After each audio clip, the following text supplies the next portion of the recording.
प्रधानमंत्री नरेंद्र मोदी ने आज चिनाब ब्रिज देश को समर्पित कर कश्मीर घाटी को वो तोहफा दिया है जिसका इंतजार दशकों से हो रहा था। चिनाब के चमत्कार के साथ ही रेलवे ने इतिहास लिख दिया है। रिपोर्ट देखिए।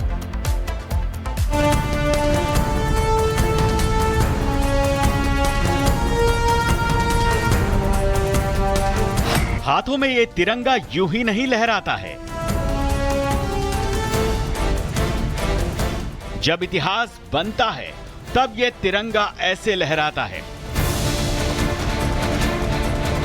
कश्मीर में न इतिहास लिखा गया, न इतिहास बनाया गया, बल्कि इतिहास खुद गवाह बना है बदलाव और विकास का। प्रधानमंत्री मोदी ने लाल फीते खोलकर यह बता दिया कि रुकावटों का दौर खत्म हो गया।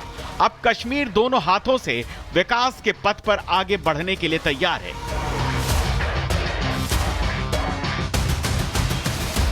इंजीनियरिंग का ऐसा कमाल सदियों में होता है, तभी तो प्रधानमंत्री मोदी ने तिरंगा लहराते हुए ये दिखा दिया, बता दिया, जता दिया कि चिनाब पर बना ये ब्रिज केवल पुल नहीं बल्कि भारत की दृढ़ता का उदाहरण है, जिसने कश्मीर घाटी को जम्मू से जोड़ दिया है। चिनाब घाटी पर सीना ताने, आन बान शान से खड़ा ये दुनिया का सबसे ऊंचा आर्क रेल ब्रिज इतना ऊंचा है कि इसमें एफिल टावर समा जाए। चिनाब के इस ब्रिज ने केवल 2 पॉइंट को नहीं बल्कि 2 संस्कृतियों को जोड़ दिया है। चिनाब का ब्रिज बुलंद भारत का रक्षा कवच बनकर उभरा है। इसके बनने से अब साल भर सेना के आने जाने के लिए रास्ते खुले रहेंगे, जिससे कश्मीर को नई मजबूती मिलेगी। अब माता वैष्णो देवी का वरदान लेने के बाद डल झील तक पहुंचने का सफर पलक झपकने जैसे बात बन गई है। चिनाब का ब्रिज कश्मीर के लिए वरदान है, जिसे साकार किया है देश के प्रधानमंत्री नरेंद्र मोदी ने। Bureau report, Republic Bharat.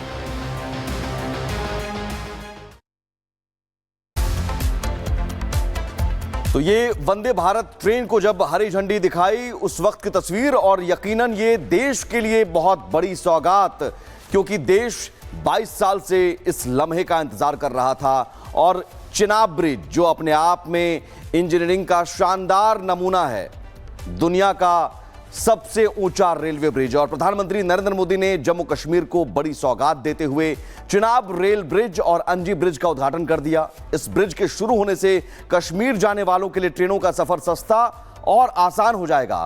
PM Modi का सपना 22 साल की मेहनत के बाद आज पूरा हुआ है। वंदे भारत अब कश्मीर की घाटियों में दौड़ेगी और इतिहास लिखेगी। ये रिपोर्ट देखिए।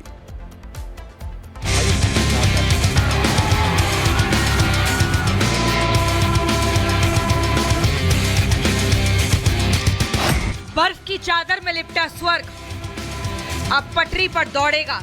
ये सिर्फ एक ट्रेन नहीं बल्कि विकास की वो रफ्तार है जो अब श्रीनगर तक पहुंच चुकी है। वंदे भारत की सीटी बजी और बर्फीली वादियों में विकास की गूंज सुनाई दी। प्रधानमंत्री नरेंद्र मोदी ने हरी झंडी दिखाकर देश की सबसे हाईटेक ट्रेन को कश्मीर घाटी की ओर रवाना किया। ट्रेन है वो चल चुकी है। ट्रेन यहाँ से देखिए रवाना हो गई है और प्रधानमंत्री मोदी को देख पा रहे हैं आप, जब पीएम मोदी यहाँ से हाथ हिलाकर अभिवादन करते हुए दिखाई दे रहे हैं आपको ट्रेन का। और यहाँ पर पीएम मोदी ने हरी झंडी दिखाकर ट्रेन को रवाना कर दिया है। हम उसी ट्रेन में मौजूद हैं और उस ट्रेन को पीएम मोदी ने हरी झंडी दिखाकर रवाना किया है। और पीएम मोदी के साथ मौजूद थे मनोज सिन्हा, एलजी, इसके अलावा उमर अब्दुल्ला जो कि जम्मू कश्मीर के मुख्यमंत्री हैं। और सभी के साथ जो है यहाँ पे अब ट्रेन जो है अब रफ्तार पकड़ चुकी है, चल चुकी है। पीएम मोदी ने इसको पहले हरी झंडी दिखा के रवाना किया है। इसके बाद देखिए जो आसपास जो लोग खड़े हैं वो किस तरीके से पीएम मोदी को देखने के लिए मौजूद थे। और अब जो ट्रेन है वो स्टेशन को छोड़ती हुई आगे बढ़ रही है। प्रधानमंत्री मोदी ने न सिर्फ ट्रेन पर सवार होकर सफर किया बल्कि ट्रेन में बैठे बच्चों से भी बात की। किसी से कविता सुनी तो किसी को किस्सा सुनाया, तो फेरा किसी के सिर पर आशीर्वाद वाला हाथ। घाटी को वंदे भारत ट्रेन की सौगात मिली तो बच्चों के जुबान से थैंक यू निकला। शुक्रिया श्रीनगर जाने के लिए। अब न बस न ठंड का डर, अब है तेज, सुरक्षित और स्वदेशी वंदे भारत। कटरा से श्रीनगर और श्रीनगर से कटरा जाने वाली वंदे भारत ट्रेन की रफ्तार बर्फ से ढके ट्रैक पर भी नहीं रुकेगी। सिलिकॉन हीटिंग पैड से लैस ये ट्रेन पानी को जमने से रोकेगी। ओवरहीट प्रोटेक्शन सेंसर से सुरक्षित और टेक्नोलॉजी से सुसज्जित ये ट्रेन जम्मू कश्मीर को असली रेल क्रांति दे रही है। कटरा से श्रीनगर जाने वाली वंदे भारत ट्रेन का 272 किलोमीटर लंबा रेल रूट है, जिसमें 119 किलोमीटर के रास्ते पर 36 सुरंगें भी शामिल हैं। वहीं इस रेल रूट पर कुल 943 पुल भी होंगे। अपना इंतजार रहेगा न दूरी। वंदे भारत के साथ जम्मू कश्मीर को विकास की नई दिशा मिल गई है। ये सिर्फ रेल नहीं, ये राष्ट्र निर्माण की रफ्तार है। ये सिर्फ कंक्रीट और लोहे की नहीं, 22 साल की तपस्या की मिसाल है। Bureau report, Republic Bharat. वहीं कटरा से पाकिस्तान को प्रधानमंत्री नरेंद्र मोदी ने सीधा संदेश दिया। पीएम ने कहा कि अभी ऑपरेशन सिंदूर जारी है। पीएम मोदी ने न केवल पाकिस्तान की करतूतों को दुनिया के सामने रखा, बल्कि इशारों ही इशारों में उन्हें हिमाकत का अंजाम भुगतने की चेतावनी दे दी है। रिपोर्ट देखिए।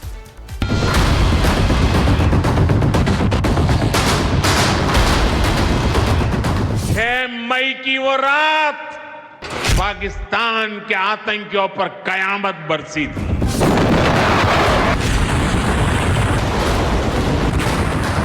ऑपरेशन सिंदूर का नाम सुनेगा तो उसे अपनी शर्मनाक शिकस्त याद आएगी। जम्मू कश्मीर के कटरा की धरती से उठी आवाज, जिसे सुन इस्लामाबाद की नींव हिल गई। प्रधानमंत्री नरेंद्र मोदी ने चुन चुन कर पाकिस्तान के गुनाह गिनाए। आतंक का पोषक, पर्यटन का दुश्मन, मानवता का हत्यारा, यही है पाकिस्तान का असली चेहरा। हमारे पड़ोस का देश मानवता का विरोधी, मेलजोल का विरोधी, टूरिज्म का विरोधी, इतना ही नहीं, वो ऐसा देश है जो गरीब की रोजी रोटी का भी विरोधी है। 22 अप्रैल को पहलगाम में जो कुछ हुआ वो इसी का उदाहरण है। पाकिस्तान ने पहलगाम में प्रधानमंत्री नरेंद्र मोदी ने आज चिनाब ब्रिज देश को समर्पित कर कश्मीर घाटी को वो तोहफा दिया है जिसका इंतजार दशकों से हो रहा था। चिनाब के चमत्कार के साथ ही रेलवे ने इतिहास लिख दिया है। रिपोर्ट देखिए।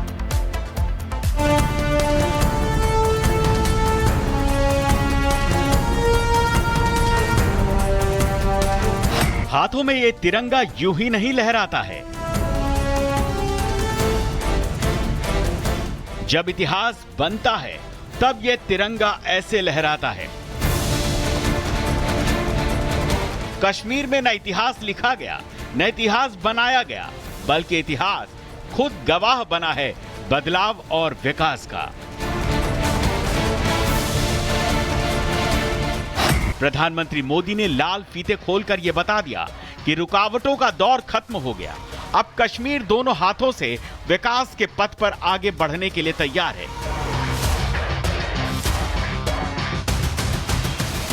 इंजीनियरिंग का ऐसा कमाल सदियों में होता है।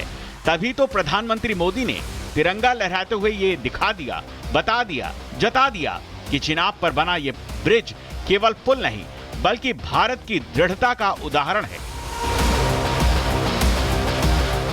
जिसने कश्मीर घाटी को जम्मू से जोड़ दिया है। चिनाब घाटी पर सीना ताने, आन बान शान से खड़ा ये दुनिया का सबसे ऊंचा आर्क रेल ब्रिज इतना ऊंचा है कि इसमें एफिल टावर समा जाए।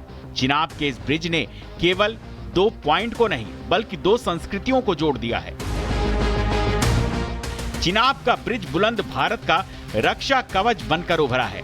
इसके बनने से अब साल भर सेना के आने जाने के लिए रास्ते खुले रहेंगे, जिससे कश्मीर को नई मजबूती मिलेगी।